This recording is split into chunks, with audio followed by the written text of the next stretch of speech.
On est dans la matière avec un corps. Il ne s'agit pas du tout de nier cette matière.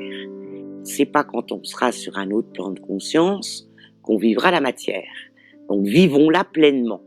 Mais en même temps, ne vivons pas que la matière. Nos 5 sens, si précieux pour accepter et voir la beauté du monde, ne nous permettent pas de voir toute la beauté du monde. Par exemple, on n'entend pas les ultrasons. On ne voit pas les ultraviolets ni les infrarouges.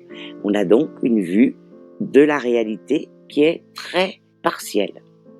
La première chose pour vivre spirituellement au quotidien, c'est ressentir, considérer que nous ne sommes pas qu'un corps. Nous sommes un être. Ça nous amène à voir la vie totalement différemment.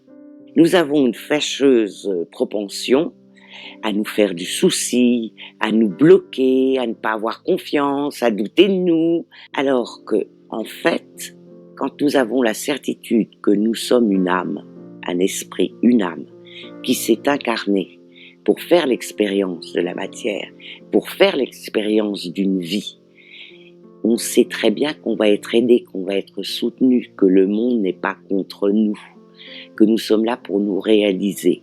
J'ai des patients qui me disent « mais alors, je n'aurai plus jamais de soucis, je n'aurai plus jamais de problèmes. Je suis vraiment obligée de les décevoir.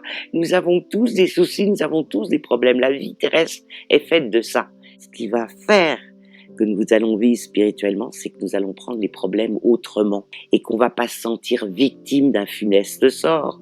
On va se dire « bon, qu'est-ce que je suis en train d'apprendre? Qu'est-ce que je suis en train de découvrir ? Est-ce que c'est pas moi qui suis en train de créer le problème en fonction de ma psychogénéalogie, de ce qu'on m'a appris, etc. » Toujours penser en termes de solution et toujours penser qu'on est une âme qui est venue s'incarner pour évoluer. La spiritualité, c'est très humble.